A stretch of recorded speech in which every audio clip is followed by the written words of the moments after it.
सुधीर मुनगंटीवार आपल्या सोबत आहेत। सुधीर भाऊ, आपण बघतोय राहुल गांधी यांनी परभणीमध्ये जाऊन ही भेट घेतली आणि त्याच्यानंतर त्यांनी काही गंभीर आरोप सुद्धा केलेले आहेत आणि हत्या केल्याचं त्यांनी म्हटलंय।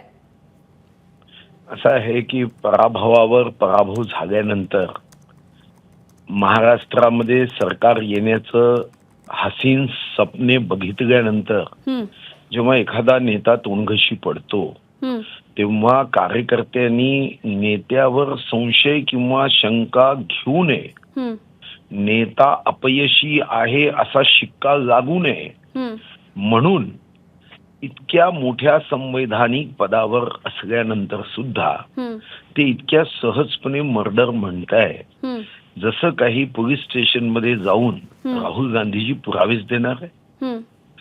संशय व्यक्त केला आपण तर मी समजू शकतो, पण ते इतक्या विश्वासाने सांगताय की हे मर्डर आहे जसं काही ते प्रत्यक्षदर्शी साक्षीदार होते आणि त्यांनी मर्डर होताना बघितलं अशी भाषा। खरंय ईश्वरांनी हा देश त्यांच्या हाती दिला नाही, सुरक्षित ठेवला, देवाला अक्षरशः धन्यवाद दिले पाहिजे।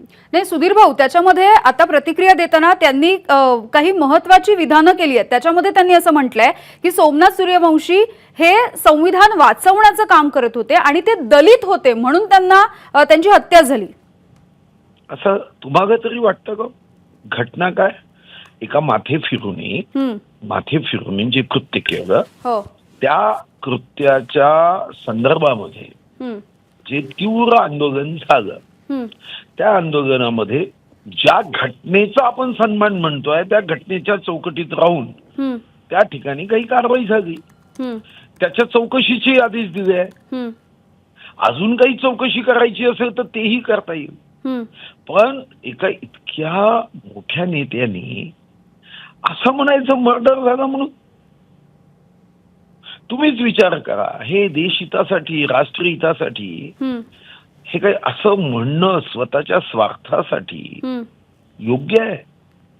एखाद्या चौकशीचा अहवाल आल्यावर त्यांनी असं मत व्यक्त करणं की मर्डर आहे, शंका उपस्थित करणं आणि ठासून बोलणं याच्यामध्ये जमीन आसमानाचा फरक आहे।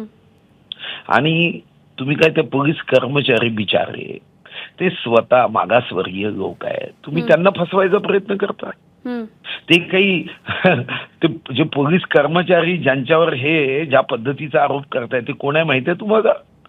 तेही अनुसूचित जाती जमाती ओबीसी मराठा हे लोक आहेत। तुम्ही त्यांच्यावर आरोप करताय म्हणजे तुमच्या स्वार्थासाठी तुम्ही मागासवर्गीय लोकांवर आरोप करून त्यांच्या संदर्भामध्ये शंकास्पद विधान करता। ते मागासवर्गीय आहे, गरीब आहे, मध्यमवर्गीय आहे, ते एखाद्या पंतप्रधानाच्या पोटी जन्माला आले नाही म्हणून ते कर्मचारी आहे आणि ते कर्मचारी आहे म्हणून त्यांना संशयाच्या घेरात करायचं पोलिसांना? म्हणजे ज्या पोलिसांच्या भरोश्यावर तुमची सुरक्षा असते, जे पोलीस तुमच्यासाठी जीवाची बाजी लावतात त्या पोलिसांना कशासाठी? फक्त आपलं स्वप्न पूर्ण व्हावं म्हणून? का पोलिसांना तुम्ही अशा पद्धतीने अपमानजनक व्यवहार करताय पोलिसांशी? म्हणजे पोलिसांना संशयित करताय तुम्ही।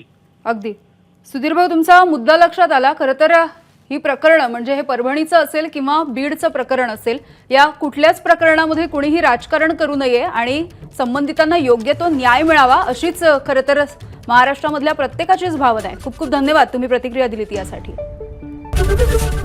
एबीपी माझा, उघडा डोळे बघा नीट।